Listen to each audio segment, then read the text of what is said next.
ठाणे शहराला पाणीपुरवठा करणाऱ्या पिसे बंधारा येथून टेमघर जलशुद्धीकरण केंद्राकडे पाणी वाहून आणणारी 1000 मिलीमीटर व्यासाची जलवाहिनी कल्याण फाटा येथील महानगर गॅसच्या कामामुळे नादुरुस्त झाली आहे। या कामासाठी किमान 4 दिवस लागण्याची शक्यता आहे। त्यामुळे ठाणे शहराच्या पाणीपुरवठ्यावर परिणाम होणार असून महापालिकेने ठाण्यात 50% पाणी कपात लागू केली आहे।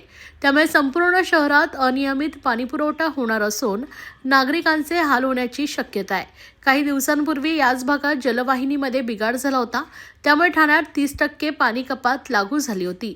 आता 50% पाणी कपातीचा निर्णय घेतल्याने पाणी टंचाई निर्माण होण्याची शक्यता आहे।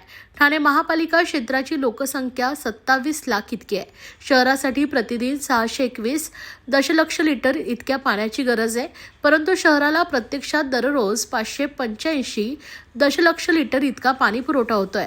त्यामध्ये महापालिकेच्या स्वतःच्या पाणीपुरवठा योजनेतून 250 दशलक्ष लिटर, महाराष्ट्र औद्योगिक विकास महामंडळाकडून 135 दशलक्ष लिटर, स्टेप कंपनीकडून 115 दशलक्ष लिटर आणि बृहमुंबई महानगरपालिकेकडून 85 दशलक्ष लिटर इतका पाणीपुरवठा करण्यात येतोय।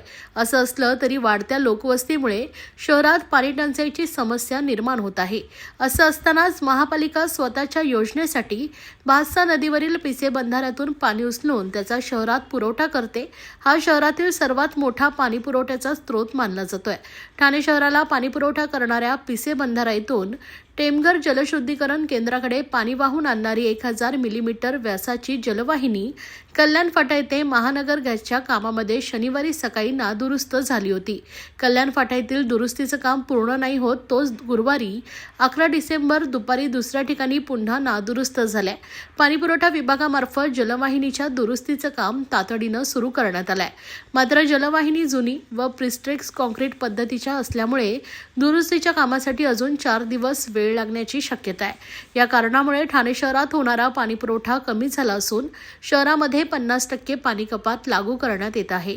शहरामध्ये पाणी वितरणाचा समतोल ठेवण्यासाठी 15 डिसेंबर पर्यंत प्रत्येक भागात दिवसातून 12 तास झोनिंग पद्धतीनं पाणी पुरवठा करण्यात येणार आहे।